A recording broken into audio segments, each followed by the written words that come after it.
Welcome everyone to this week's video. Today we are on Fish Friday number 147 and we have a good one for you today. Today's fish is one of those fish that's very interesting, not really for the right reasons, but there's some cool things going on with this fish that I think you should know. Today's fish that we're going to be talking about is, bam, the bighead carp. Now, the bighead carp, or scientific name Hypothalamichthyes nobilis, again, that's Hypothalamichthyes nobilis, it is part of the family Cyprinidae. We've talked about cyprinids before, the family of carp and minnows, and it's no surprise it's one of the most numerous families in the world of fish. We've even talked about a carp before. We talked about the amur carp, or the koi fish. And like the koi fish, this fish is native to Asia, specifically Eastern Asia. Pretty much from the southern China to the border of Russia. For those of you who don't know, between Russia and China, there's a river system that counts as their border, and they are found in that river system. They're not natively found anywhere north of that, realistically, but I say native because they've been introduced everywhere in the world, and they are considered invasive most of the time. They've been found in more than 70 countries. It's just mind-boggling. There's not that many countries out there. How many countries are there in the world? Well, thank you. This has been a huge 195 countries in the world. So it's found in almost half. That's not how math works. It's found in just under half. Close enough. So yes, they're found everywhere. And I do want to make special note. A lot of you might be thinking, oh, I know this fish. I've seen it, videos of them jumping out of the water in like the Mississippi River. No, that is the silver carp, which we should probably cover one day. But the silver carp is the one that jumps. These are not jumpers. They're not jumpers. But kind of like the silver carp, and this one especially, is really found in these large river systems or lakes. They're not found in small tributaries. Large river systems, usually more lentic, slower moving water systems. But that's where you're gonna find these, not there. And you don't see them. They're down there. They're not jumping out of the water. It is a large fish though. And that's one of the reasons why it has to be going those large river systems. Like, it is large. The average size bighead carp is around 60 centimeters, around 2 feet in length. But the max observed size is 146 centimeters, which was 4 feet 9 inches, and weighed 40 kilograms, 8 pounds.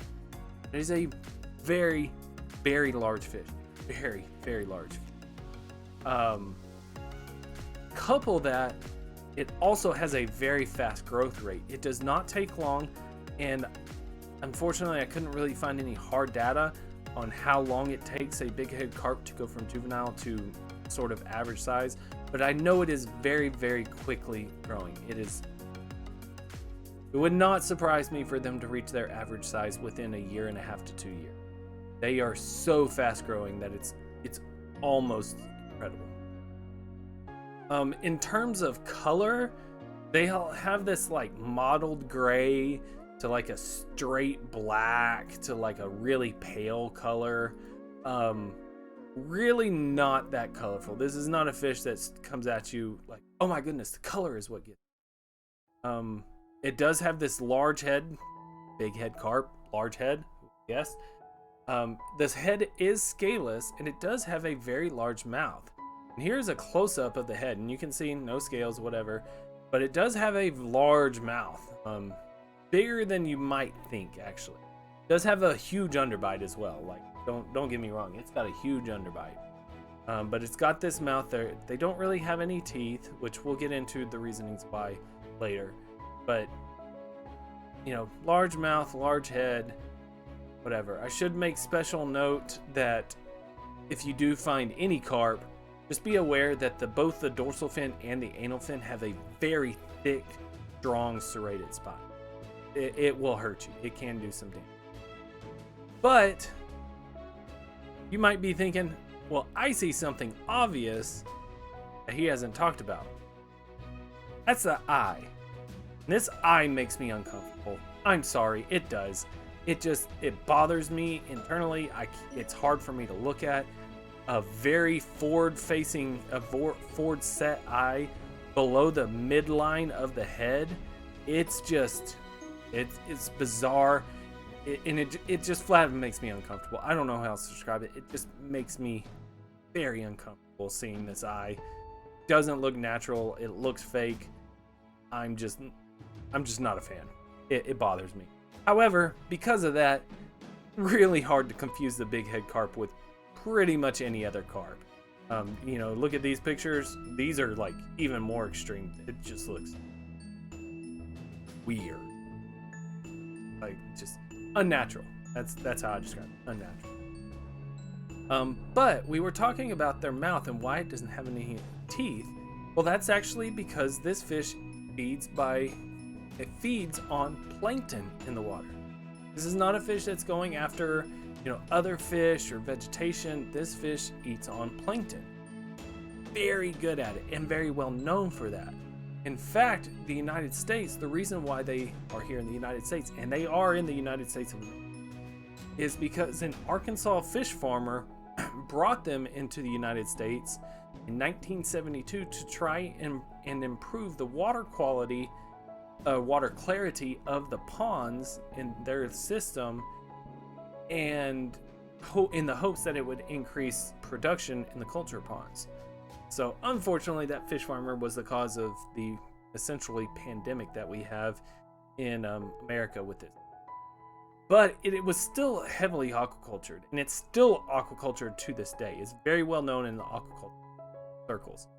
And in fact, it has the 5th highest production of all cultured freshwater fish worldwide, 7.5%, meaning that 7.5% of all the freshwater fish that are aquacultured, channel cats, blah blah blah blah blah blah blah blah, the bighead carp is the 5th highest producing.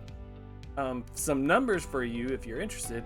Its production grew from 15,306 tons in 1950 to 3,059,555 tons in 2013. What a huge jump, and shows how much this fish can be aquacultured. But large size, an extremely fast growth rate, and something that's feed, of course these things are going to be aquacultured. Of course they are. And they are aquacultured for food. They're not aquacultured for any reason. They're very heavily consumed over in the Asian communities, including over here in America. American Asian communities still traditionally like to eat carp. But I do want to make special note. We talked about the fish, the size, the large fish, averaging 2 feet. The max observed size, 146 centimeters. I kind of misled you there. And the reason why I chose this fish, for those of you who don't know, there's been a lot of articles recently, very recently, about world record fish. There was a potential world record pomfret caught. There was a definite line class world record caught largemouth bass in Texas very recently. And so is this fish. This is a pending world record, but look at this fish, this monster. Pale, but it's definitely a bighead carp. This is a pending record. It still has to be verified. 110.1 pounds. Which I had to look it up because I'm American and horrible at the metric. That's 49.9 kilograms. This is a monster fish. I mean, look at this poor man. He can barely hold up this fish. And I don't blame him. 110 pounds, that's huge. Massive. Definitely a world record. No mistake. It will be a world record. Just, wow, bizarre. So, this fish is no exception. World record, awesome. It's always fun to see a world record fish caught. But Now I want to talk about the interesting fact on the video, semi-interesting fact, and unfortunately it's a bit of a sad interesting fact. I did kind of mention that these fish are invasive. I didn't really lean into how invasive they are and how much problem they are. They pose an enormous risk to all ecosystems where they're found outside their native range. Number one, they are extremely large plankton feeders. They're opportunistic, but the amount of plankton that they consume is staggering. The amount of plankton they remove from the water is massive. And there's so many other native fish that depend on plankton for their larval stage or their, adult stage even. And it completely crashes the food web. And these fish can completely destroy an ecosystem from just consuming the amount of plankton. But when you combine that to the next part of why they are such an issue, these fish are large. A lot of people would kind of think that they are, plankton feeders. They're slower. They're, not very mobile. They're not predators. These fish are large, but they are actually heavily aggressive against other fish. They're not going after them to kill them. They're bullying them out for feeding area. And they will outcompete most native fish because most fish, especially in the United States, just do not get to the size that they do as quick as they do. So it's really easy for the bighead carp to bully out native fish and outcompete them. But then, I know there's one more. The third reason why there's such an issue is that this species has such a huge fecundity rate. Their rapid reproduction rate is really, really crazy. They lay up to thousands of eggs at one time. Thousands of eggs. I couldn't get any hard numbers. I'm sure they're out there if you want to do research. But you think about it. This fish lays, it's not even that large a number. 50,000 eggs. That wouldn't even surprise me. 50,000. 10% survive. 10%. That doesn't even seem like that many. 10% of all their young survive. Probably be closer to 1%. Well, heck, let's just go to 1%. I believe that's 500 fish. 500 fish of all their young survive. 2 years later, half of those are female. Let's say realistically, half of them. Probably closer to like 3/4, but half of them. 250. Well, now you have 250 fish laying another 550,000 eggs. It's crazy, and that is why these pose such an issue for the native ecosystems where they are not native to.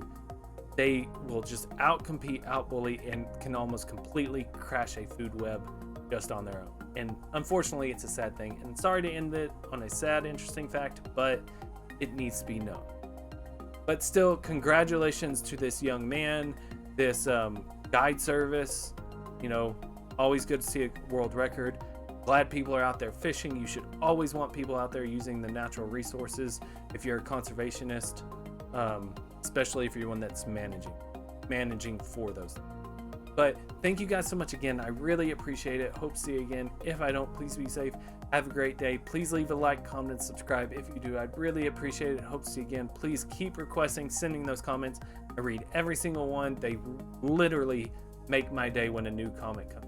It just boggles my mind that I have this many people watching my videos.